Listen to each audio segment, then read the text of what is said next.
Louise Callahan had lived in the same dusty stone cottage on the edge of the Yorkshire Dales for over 30 years.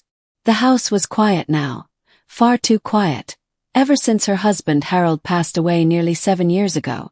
The ticking of the grandfather clock in the hallway had taken on an almost mocking tone, each tick reminding her that the hours, days, and years were slipping by without much change.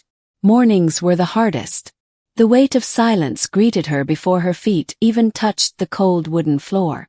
Still, she forced herself to rise, make a pot of black tea, and toast 2 slices of rye bread, one of which she always ended up feeding to the birds out the back window.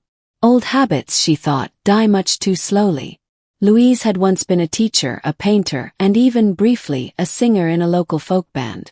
But those identities had dulled like the tarnished frames of her wedding photos. Grief had quietly erased her appetite for expression, like a tide washing away footprints from sand. She hadn't painted in years, her easel still tucked under a sheet in the garden room. It was easier to stay still than to stir the ghosts that lingered in every room. But something shifted the day she misplaced her glasses. She was brushing her hair in front of the mirror when she noticed her frames weren't on the vanity. Squinting, she leaned closer to the glass. What she saw made her step back, a woman she didn't quite recognize.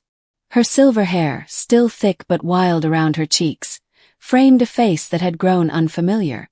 Her skin was soft but tired, her eyes still carried a deep blue spark, but there was a kind of resignation in their corners.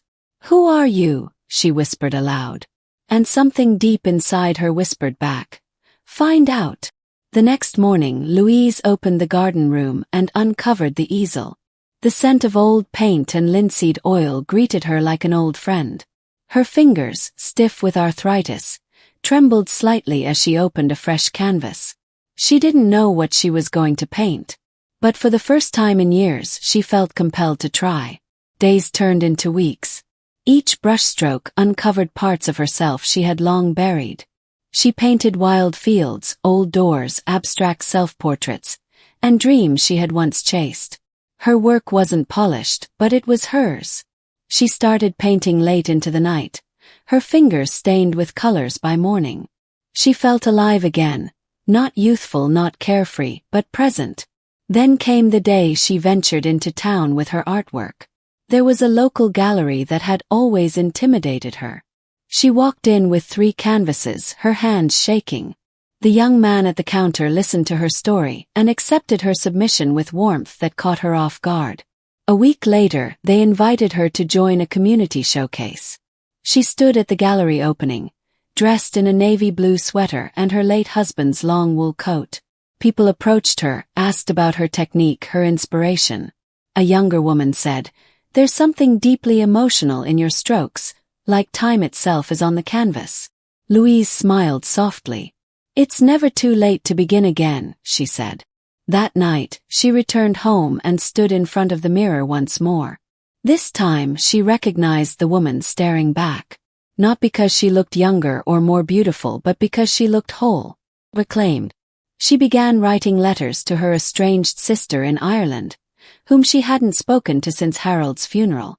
She reconnected with her old folk band friends, now scattered across the country, and even sang again, off-key but full of soul.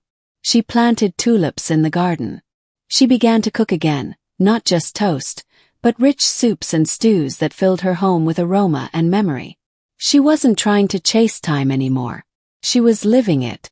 One rainy afternoon, she found an old photograph of herself at age 22. She placed it beside her most recent painting. The 2 images didn't match, but they spoke to each other. Both were versions of her, each shaped by the storms and sun of the life she had lived. Louise Callahan didn't reclaim her youth. She reclaimed herself. And that made all the difference.